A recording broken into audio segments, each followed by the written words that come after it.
पार्टियों से निराश हो गए। जी, ये पूरे हमारी व्यक्तिगत बात नहीं है बंधु, पूरे करोड़ों करोड़ सनातन धर्मियों, हिंदुओं, गौ भक्तों को निराशा लग रही है, क्योंकि कोई भी पार्टी आज गौ माता के साथ खड़े होने को तैयार नहीं।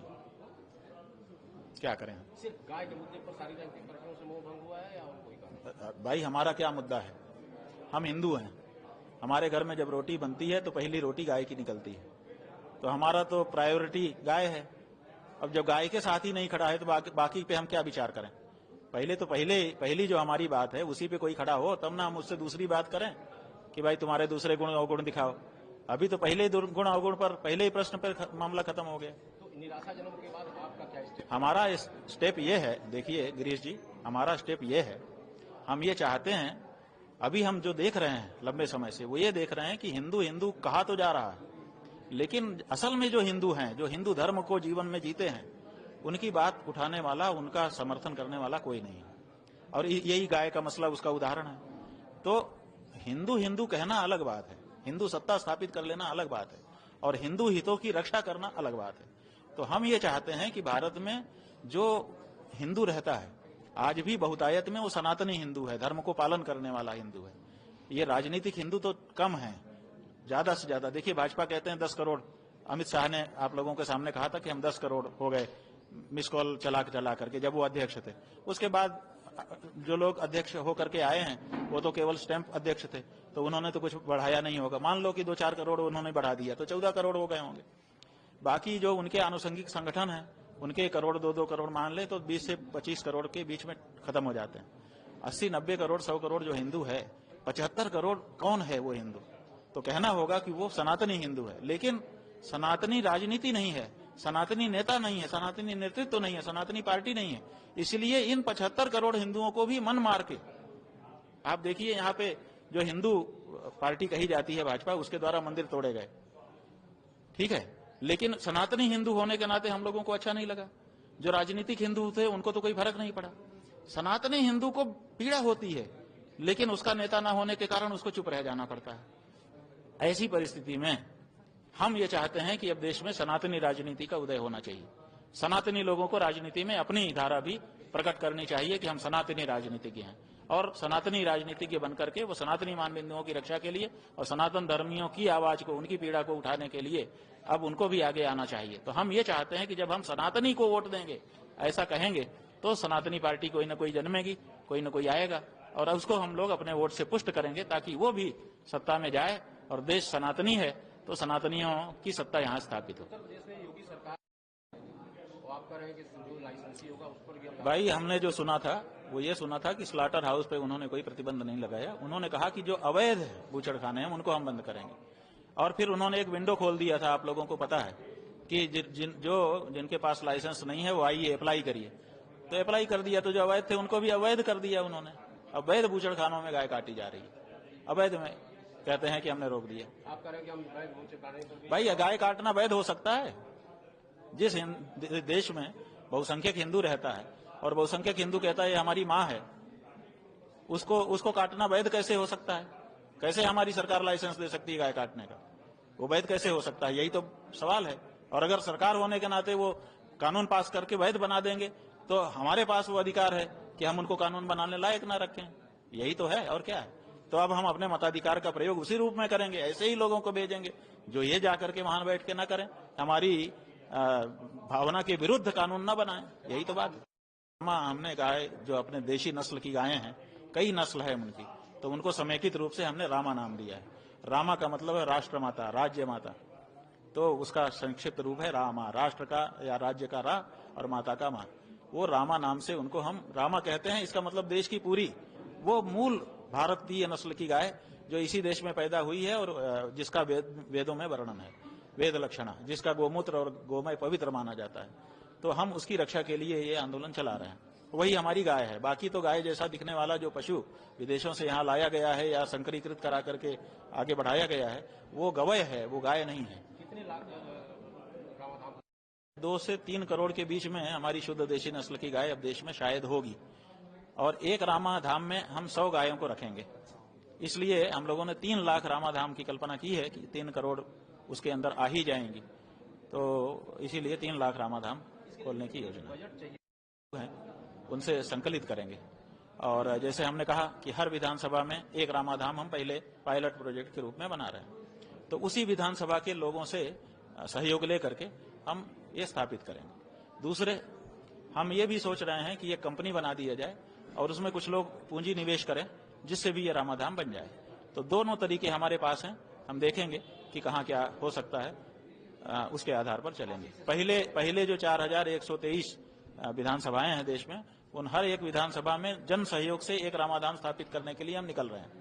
उसमें हम देखेंगे कि क्या रुख है लोगों का, और फिर दूसरे जो रामाधाम बनने हैं वो पूंजी निवेश के द्वारा करवा देंगे। तो लोग अपना अपना एक इकाई बना करके, जैसे स्व सहायता समूह होता है, एक रामाधाम स्थापित कर लेंगे। उसका जो लाभांश होगा वो स्वयं ले लेंगे। हमने पायलट जिला वाराणसी को रखा है और यहाँ पे प्रयोग करेंगे। सबसे पहले यहाँ के जो 5 विधानसभा क्षेत्र हैं संसदीय क्षेत्र के, उनमें 5 रामाधाम स्थापित करेंगे और फिर उनमें जो कमी बेसी होगी ठीक करके वही प्रोजेक्ट, वही मॉडल बाकी विधानसभाओं को देंगे, वहाँ पे निर्माण कार्य शुरू हो जाएगा। सुप्रीम कोर्ट में संशोधन बिल के खिलाफ में सुनवाई है, उसको लेकर के किस तरह का विचार आपका? नहीं, हमारा कोई विचार नहीं है। देखिए, वक्फ जो है वो राजनीति की ही देन है। किसी समय राजनीतिज्ञों ने ही उसको मान्यता दे दी थी। विशेष करके जब भारत पाकिस्तान में अदला बदली हो रही थी, तो जो मुस्लिम यहाँ से जा रहे थे वो चालाकी कर रहे थे। क्या चालाकी कर रहे थे कि हम चले जाएं और हमारी जमीन हमारी ही रह जाए, तो हम वक्फ कर दे रहे हैं। तो बताइए, तो आप जा रहे हैं तो वहां जाके हिंदुओं की प्रॉपर्टी पे आप काबिज होंगे, तो आप यहाँ अपनी छोड़ के हिंदुओं के लिए जाइए। तो ये हिंदुओं के लिए छोड़ी जो जगहें थी उनको वो वक्फ कर गए, और वक्फ कर करके उस पर बोर्ड के माने मुसलमान ही काबिज हो गए। तो ये उनको फिर मान्यता भी दे दी गई, बोर्ड को मान्यता दे दी गई, सरकार ने उनके लिए एक नियम बना दिया, संरक्षण दे दिया। तो ये राजनीतिक संरक्षण के कारण वक्फ बोर्ड के बाद इतनी संपत्ति आ गई, जबकि उस पर अधिकांश पर हिंदुओं का दावा था, क्योंकि जो पाकिस्तान की ओर से हिंदू आए थे उनको उस जगह को आवंटित किया जाना चाहिए था। अब हो गया। अब वक्फ का मतलब है देवोत्तर, भगवान को, खुदा को समर्पित। खुदा तो सीधे आके जमीन पे रहता नहीं है, वो जमीन पे रहने वाला चीज भी नहीं है। वो खुद ही कहते हैं कि काबा के ऊपर 7वें आसमान पे रहता है। तो वो तो वक्फ कर दिया आपने, उसको समर्पित कर दिया, वो तो कभी आके रहेगा नहीं। वो क्या करेगा, अपने बंदों को कहेगा कि आप यूज करो, माने मुस्लिम समाज के हक में उसका उपयोग होना चाहिए। अब वक्फ बोर्ड से ऑडिट किसी ने कभी नहीं मांगा कि तुम्हारे पास कितनी कुल जमीन है, उसमें से कितना तुमने उत्पादन किया, कितना मुसलमानों के लिए उसको लगाया। कभी किसी ने 78 साल में कोई ऑडिट ऐसा नहीं हुआ। आपने सचमुच उसका उपयोग किया कि नहीं? 12 साल तक अगर कोई खेत परती रह जाता है तो ये राज्य की सरकारें उसको राजसात कर लेती हैं कि नहीं? परती रह जाने पर कि परती है, आप जोत बो नहीं रहे हैं इसलिए हम राजसात कर लेंगे। अब 78 साल से इनकी जाने कितनी जगहें परती पड़ी हैं, आपने कभी राजसात नहीं किया। आपने कहा कि वक्फ बोर्ड का ही नियम चलेगा। अब आप राजनीतिक दृष्टि से संरक्षण देते रहे, अब राजनीति बदल गई, अब राजनीतिक दृष्टि से उसमें संशोधन करना चाह रहे हैं। संरक्षण भी राजनीतिक लोगों ने किया, संशोधन भी राजनीतिक लोग कर रहे हैं। मुसलमान ही इसमें कहीं ना कहीं कारण है। अब मुसलमान एक तरफ सौगाते मोदी ले रहे हैं, तो जब सौगाते मोदी हाथ फैला करके आप ले रहे हो, सेवैयां बना के खा रहे हो, तो ये भी तो सौगाते मोदी ही है। इसको इनकार क्यों कर रहे हो, थू थू क्यों कर रहे हो? ले लो। तभी तो मुर्शिदाबाद जैसी घटना हो रही है। भाई, मुर्शिदाबाद जैसी घटना कोई भी करे, मुर्शिदाबाद जो है, देखिए ये जब लॉ एंड ऑर्डर का सवाल आ जाता है, उसमें जब कोई मुस्लिम हिंदू कहता है तो हमको बिल्कुल समझ में नहीं आता। लॉ एंड ऑर्डर की दृष्टि में हिंदू मुस्लिम नहीं होता है। लॉ एंड ऑर्डर की दृष्टि में दंगाई और निर्दोष होता है। तो अगर दंगाई चिन्हित करके पकड़ लिए जाए और लटका दिया जाए, माने कड़ा दंड दिया जाए, रूह कांप जाएगी। लेकिन सरकारें ये नहीं करती हैं, और सरकारें ये नहीं करती हैं, जिसके कारण राजनीतिक लोग ये सब बीच बीच में करते रहते हैं, निर्दोष जनता भरपाई करती रहती है। अब वहां हिंदू मुस्लिम की राजनीति आ गई है। भाजपा हिंदू की राजनीति करेगी, ममता मुस्लिम की राजनीति करेंगी। मारा कौन जाएगा? कुछ हिंदू कुछ मुसलमान, ज्यादा हिंदू कुछ मुसलमान। पार्टी के नेता कह रहे हैं कि मंदिरों में वो का कुछ नहीं हुआ। भाई, मंदिरों में तो ताकत नहीं है। आपके कहने से हम मान ले रहे हैं थोड़ी देर के लिए कि ताकत नहीं है, टूट गए। तुम्हारे माता पिता में एक भी ताकत नहीं थी, उन्होंने क्यों नहीं रोका? तुम्हारे दादा दादी परदादा परदादी कोई तो रहे होंगे, उन्होंने क्यों नहीं रोका कि हमारे देश में तुम बाहर से आए हो, आक्रमणकारी हो, खबरदार जो किसी को छुआ हम तो मस्जिद को भी बचाते हैं, आप तो सबको बचा रहे हो ना, तो आपने मंदिर को क्यों नहीं बचा लिया? आप तो राजनेता हो, आपकी दृष्टि में तो सब होना चाहिए।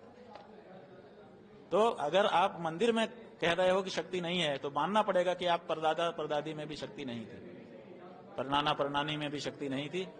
उन्होंने ये सब देखा अपनी आंखों के सामने होता हुआ। मानो, दोनों को मानो तो हम तैयार हैं, अन्यथा हम यही कहेंगे कि तुमको अभी पता ही नहीं है कि मंदिर किस दार्शनिक दृष्टिकोण से बनता है, कैसे उसमें देवता को आवाहित किया जाता है। देवता पूजा के लिए आते हैं, वहां अपनी शक्ति दिखाने के लिए नहीं आते हैं, और 3 वर्ष के बालक बनकर के आते हैं। जो धर्मशास्त्र है उसमें भी 3 वर्ष से छोटा बालक हमारी मूर्ति माइनर मानी गई, और आज का जो कानून है भारत का उसमें भी माइनर मानी जाती है। इतना छोटा कि खुद नहा नहीं सकता, खुद कपड़े पहन नहीं सकता, इसलिए भगवान को हमको नहलाना भी पड़ता है, कपड़े भी खिलाने पड़ते हैं, पहनाने पड़ते हैं, श्रृंगार भी करना पड़ता है, सुलाना भी पड़ता है, जगाना भी पड़ता है। तो जब हम इतना छोटा बच्चा मान करके उनकी सेवा कर रहे हैं, वो क्यों ताकत दिखाएंगे? ताकत तो बड़ों को दिखानी चाहिए ना। सरोज जी को ताकत दिखानी चाहिए, वो तो दिखा नहीं रहे। आप गाय की बात कर रहे हैं, एक जगह एक संत जी है वो कह रहे हैं कि हिंदू राष्ट्र से हिंदू गांव पे आ गए हैं। हाँ तो ठीक है ना, अब हिंदू राष्ट्र बनाने चले थे, कैसे कहते हैं कि दुबे जी बने थे, नहीं दुबे जी नहीं, चौबे जी चले थे छब्बे बनने फिर दुबे बन के आ गए। नहीं, कहा तो हिंदू राष्ट्र बनाने चले थे, अब हिंदू गांव बना रहे हैं। अब हिंदू गांव आप बनाओगे, जिस गांव में आप बना रहे हो, पहले से वो जो जमीन आपने ली होगी हिंदू गांव के लिए, वो किसी गांव की जगह है। तो जिस गांव की जगह में आप हिंदू गांव बनाने चले हो, वो गांव हिंदू गांव है कि नहीं है, ये बताओ। और अगर वो गांव हिंदू गांव नहीं है, जिसमें तुम्हारा बागेश्वर धाम इतना विशाल बना हुआ है, इतना प्रतापी, इतना सिद्ध, तो वो गांव जब हिंदू नहीं हो सका, तो तुम्हारे द्वारा बनाया गांव हिंदू कैसे हो जाएगा? वो ठीक है, राजनीति के लोगों के अंदर यही तो ताकत है। राजनीति के लोगों में ये ताकत है कि वो जहां चाहे भीड़ इकट्ठा कर दें। अभी आपको पकड़ लेना पुलिस, तो आप फोन मोन भी करोगे तो 4-5 दोस्त आएंगे आपके थाने पर, और किसी नेता को पकड़ लेना, 1000 लोग इकट्ठा हो जाएंगे। वो 1000 लोग इकट्ठा करने की ताकत ही उनकी ताकत है। तो जो वो जिसके पीछे हो जाते हैं उसके पीछे भीड़ खड़ी कर देते हैं। स्वयं धीरेन्द्र शास्त्री ये नहीं कर सकते, कोई भी नहीं कर सकता। तो राजनीति है, वो अपनी ताकत दिखाती है।